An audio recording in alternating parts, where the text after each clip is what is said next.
Hello, welcome to my video. This is going to be my official May wrap-up, so I'm going to be talking about all the books that I read in May. It was definitely a wondrous journey, I will say, so let's get into it. I read a total of 5 books, which is not the highest number ever. You guys some stats on the pages, the ratings, the types of books that I read, and yeah, it was a fun month, I will not lie, but I am ready to move into June and to get some new reads. If you guys watched my May TBR jar picks my May reads, I did pick out 6 books from there and I read a total of 4 of those. I did not read 2 of them.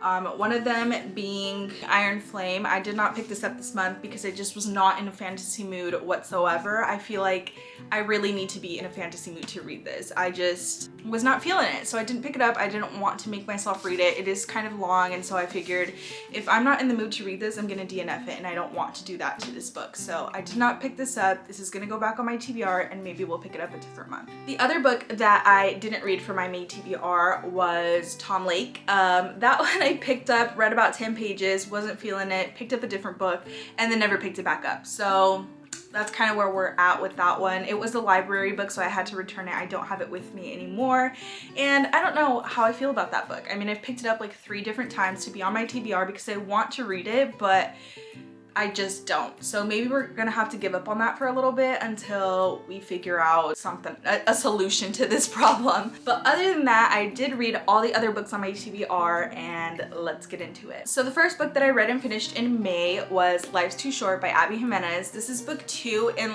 book 3 in like this little interconnected series that she has. The first one being The Friend Zone, the second one being the Happy Ever After playlist, and then this one. They go like this, and out of these 3, I think it was my least favorite, but that's not because I did not like this. I rated this 4 stars. I thought it was really solid, really good.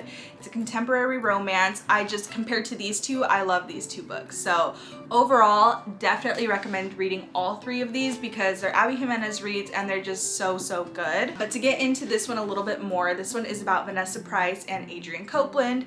They are front door neighbors and they have a really cute meet cute because Abby Jimenez is queen of meet cutes. So they meet, they start up having like this little friendship, and it's really tender. I really like the kind of rollout of their relationship. I thought it was paced really well up until the very end. I feel like they could have been a longer book and I would not have been mad. It's also a very emotional book. I don't want to get too much into it because I hate spoiling anything. But as for the romance, I really enjoyed it. I think the couple was perfect. I bought into their romance. It was really romantic and tender, like I mentioned, very wholesome. I recommend, and I'm glad I read this. And now we can put this back up here where it belongs and move on to different Abby Jimenez reads in a later month. The next book that I read was Lucky by Marissa Stapley. This is a Reese's Book Club pick, as you can see, and it's a very short book. It was a perfect little palate cleanser. It's a really interesting story. This is about a girl named Lucky Armstrong, and she's basically like a con woman, right? She's in a relationship with a con man, and they're on this like big heist. Stuff happens, they get separated, but what's really interesting about her is that she wins the lottery, but after a while she gets put like on a wanted list. So that's kind of the synopsis, but also this is a very interesting dual timeline. This is back when she was younger and she was growing up with her dad, who was also a con man, and that's kind of where she learned her tricks of the trade. And then flash forward to present time where she has this lottery ticket and is trying to figure out what to do with her life.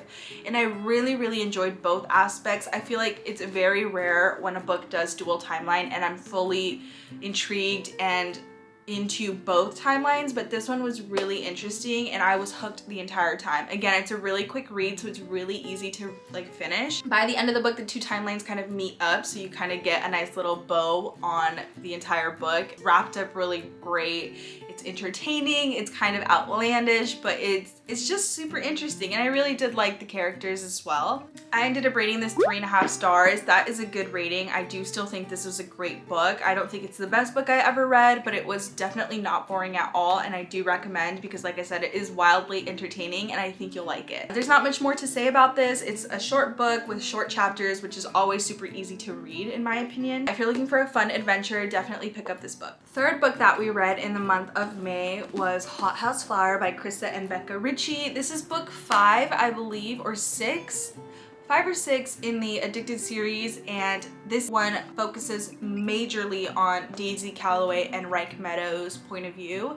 It's kind of the story of their love, right? It's their love story. So in the previous books, of course, we get mentions and we talk about these characters. If you read the entire series and you're up into this book, you know who these characters are and you're kind of waiting for this book. So that's definitely how I felt. This is the first Addicted book that I have tabbed or annotated because I found that I really was enjoying it. And I just loved the mentions, descriptions, their love. So I figured I wanted to annotate this, and going forward, I'm definitely going to annotate the rest of the Addicted series. And then one day when I reread this series, because I already feel like it's a 5-star series for me, I will annotate the first books because it was just, oh, it's so good. I definitely recommend. This was 4 stars. I really enjoyed it. It's not my favorite book in the entire series, and they're not my favorite couple either, but it was still so entertaining. Daisy Calloway is one of my favorite characters in the entire series. She is so interesting. If you've been following along the series and you kind of know what I'm talking about, in this book is when Reich and Lo kind of have their big blowout. Like, they have that fight. I feel like the entire series has been leading to this moment, and that happens in this book. Again, Reich and Daisy, it's mostly about them. There's a trip to Paris where some adventurous and not so cool stuff happens to them, and it's honestly, it gives a spotlight to mental health and mental illness, because Daisy has some very dark demons and stuff that she's working through, and I think it's all just tied up really well in this book. It's explained really well. It's fleshed out. The pacing is great. I have nothing but good things to say about this book and this series all in all, and so now I cannot wait for the next one. I believe the next one in the series is Thrive, which I do own, and it is on my TBR cart right behind you guys. Cannot wait. But again, if you have been waiting to read Daisy and Reich's story, this is the book. Hot House Flower. It's so good. 4 stars. Absolutely enjoyed. One of my favorite series, if not my favorite series ever. The next book that I want to talk about is Funny Story by Emily Henry. So I read this one. It was not on my May TBR, but I got it from the library and it was a new release this month, so I figured why not. I have a interesting relationship with Emily Henry, I feel like. Also, I don't have this book on me anymore because it was a library book. I just got lucky and I saw it there, so I picked it up and I knew I had to read it before I had to return it. But with that being said, I have a very interesting relationship with Emily Henry books, I feel like, because I enjoy them, but I don't know, like, I feel like Emily Henry is such an hyped up author, and I'm not gonna lie, when she releases a book, I will read it and I will buy it. I will buy Funny Story eventually. I just want the paperback because I have all of her books in paperback, so I'm just gonna wait, which is fine for me. But like I mentioned, I have read almost all of her books with the exception being People We Meet on Vacation. I have not read that one. But yeah, I say it's interesting because, like, at first when I read the first Emily Henry book ever, which was Beach Read, and people love Beach Read, I rated that one like 3 stars. Like, it was good, but it just was nothing special to me, to be quite honest, and this was maybe 2-3 years ago, so maybe I will reread that book and kind of revisit those feelings. But I was not the biggest fan, and then I read, I believe, Book Lovers, really liked that one, Happy Place, loved that one, and now Funny Story. I will say I rated this book 4 stars, 4.5? Rated this book 4 stars, so it didn't, literally my journey has been like this, with Funny Story at the top, and then went down a little bit with Funny Story. Happy Place at the top, Funny Story went down a little bit, but it was still 4 stars, still really good, still a great romance read.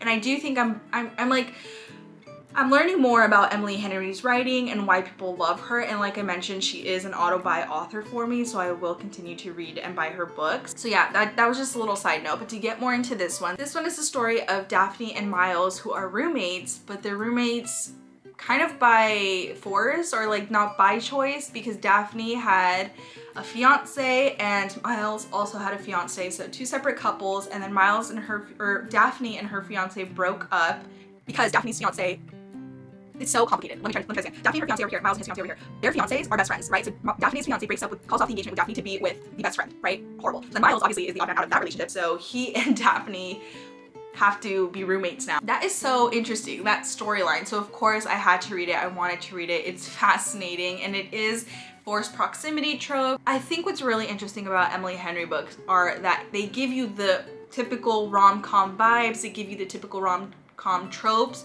but there's more depth to them, which I really appreciate because I'm someone who loves an emotional book, who loves a little bit more depth, and this book definitely gave us that. It gives you very interesting relationships.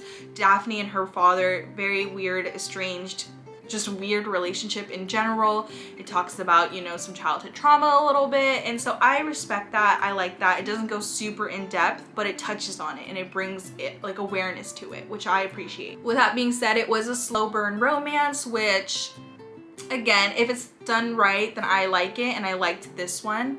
I found Daphne super relatable, which is always a plus. At points also, I feel like it was giving me 5-star read like moments, but overall it just didn't do that for me. So it is a 4-star book. But with that being said, I still recommend it. I'm still gonna read Emily Henry books and I will buy it. Now, I want to talk about the last book that I read this month, and I literally finished it this morning. It took me the entire month to read, and that was A Little Life by Hanya Yanagihara. Hopefully I said her name right.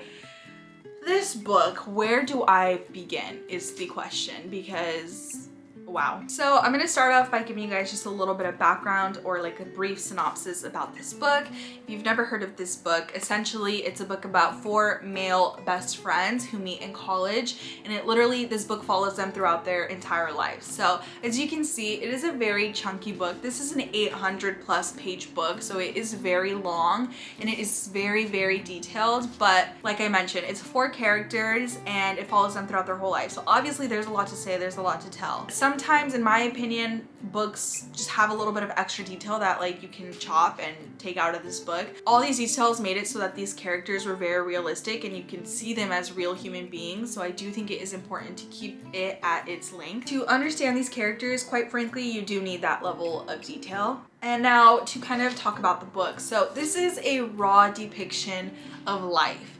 It's a depiction of trauma, childhood trauma, friendship, mental health, love, life in general. Now, if you've heard of this book, you probably have heard people say, you know what, this is the saddest book you've ever read, and they don't recommend it. And I can see how people saying that makes you want to read the book, right? Because that's exactly what happened to me. And I will say I understand that. I feel like all reviews and comments and everything that I've seen about this book are completely valid, but I will say definitely check your trigger warnings, and if you think you're ready for this book, wait some more time and then read it, and just read at your own risk. It's a harrowing tale of the life of these 4 guys.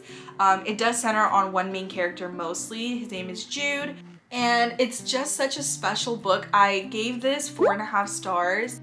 Even rating it, I feel a bit conflicted, and like I said, I finished this book this morning, so I think it'll still take me a few days to actually process this. I will never forget these characters. I will never forget this book, so that's why I knew it had to be a high like star rating. But the reason I didn't give it 5 stars is it took me over a month to read. But with that being said, like I can't read this in a week. You just cannot, with the amount of stuff and the level of tough shit that's in this book. You cannot like binge it, I would say. That rating itself is conflicting to me. It is a 4.5 star for me now, but again, it might change. I do recommend reading this book in chunks just because I think that's the best way to read it. That's how I read it. I feel like I started off really strong, read about 200 pages in like 2 days.